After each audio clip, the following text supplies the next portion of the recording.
Hi, welcome to this video where I will show you how to add sticky add to cart button in Shopify.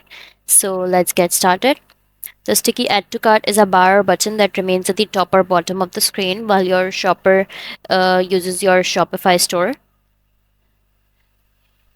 You can also choose to integrate an app that will take you less than 5 minutes. Simply search the App Store and select the relevant app and add it to your Shopify store, and you're good to go for that. The other method is to code your own.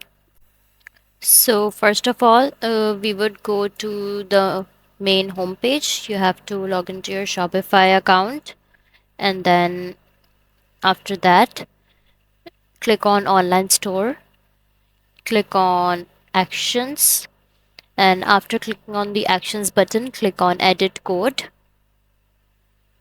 So there are a few steps to follow if you decide to code your own sticky add to cart button for your Shopify store.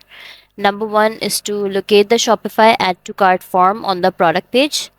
Different themes locate the form in different places. For example, the debut theme locates it in product template.liquid, while the dawn theme locates it in main product.liquid. Here we have the example as dawn theme. So go to main product.liquid.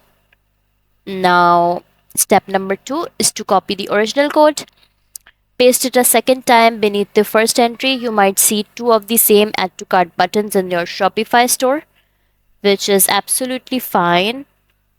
Step number three is to add an ID called sticky-atc. The code should look like this. Now, step number four is to add the code in the theme.css file.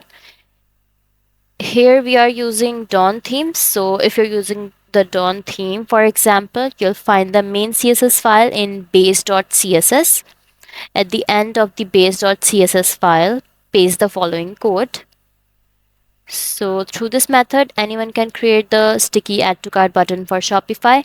Integrating apps will certainly be easier for some than coding, but whatever you choose, it will be a quick and painless procedure guaranteed. So that's all for this video. If you find this video helpful, please like and subscribe to our channel, and thank you for watching.